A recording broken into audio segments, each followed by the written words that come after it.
नमस्कार माझ्या मित्रमैत्रिणींनो, सविकिरण रेसिपीमध्ये तुमचे स्वागत आहे। आज मी तुमच्यासाठी घेऊन आलेली आहे कांद्याच्या पाथीची भाजी। कशी बनवायची याची रेसिपी मी आज तुमच्यासोबत शेअर करणार आहे। ते सोपी पद्धत मी या ठिकाणी शेअर केलेली आहे। तुम्ही ही रेसिपी नक्की ट्राय करा। तुम्ही इथे बघू शकता ती झटपट तयार होणारी कांद्याची पाथीची भाजी कशी तयार करायची। चला तर मग रेसिपीला सुरुवात करूया। इथे मी 4 ते 5 चमचे तेल घेतलेलं आहे। नंतर यामध्ये आपण जिरे टाकलेले आहे अर्धा चमचा। इथे मी 2 ते 3 हिरव्या मिरच्या आणि लसूण बारीक ठेचा करून आपल्याला यामध्ये वापरायचे आहे। यानंतर आपण इथे मी 1 ते 2 तास आपण हरभऱ्याची डाळ भिजत टाकायची आहे। इथे मी अर्धी वाटी हरभऱ्याची डाळ घेतलेली आहे, तीही आपल्याला तेलात परतून घ्यायची आहे।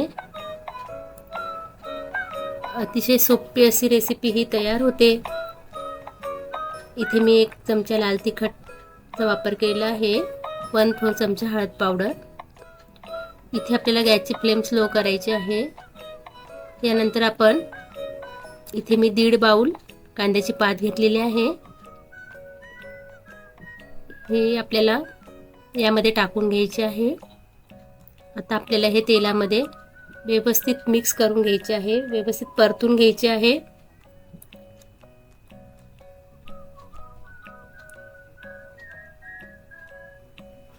आपल्याला इथे पाण्याचा वापर करायचा नाही आहे।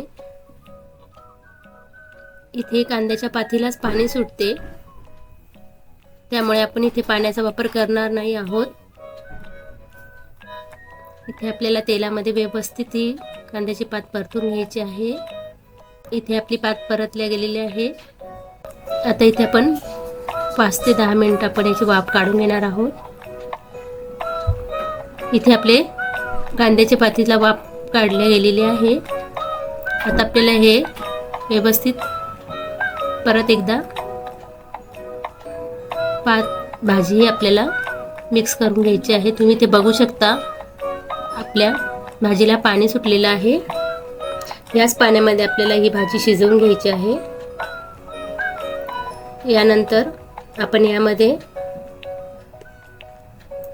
1 चमचा मीठ टाकून घेणार आहोत। इथे आपल्याला 1 चमचा मीठ टाकायचे आहे। आता मीठ टाकून आपल्याला पुन्हा एकदा व्यवस्थित मिक्स करून घ्यायचं आहे।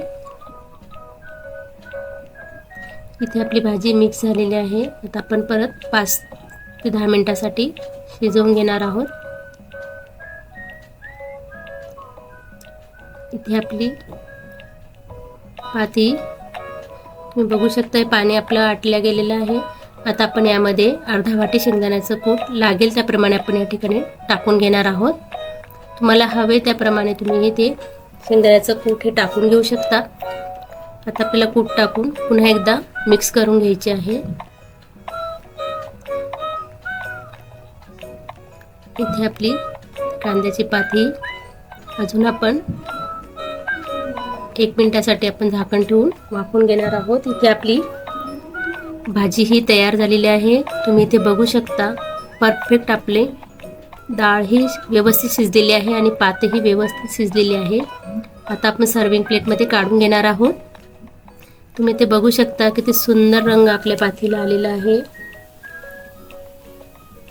खूपच टेस्टी ही भाजी तयार होते।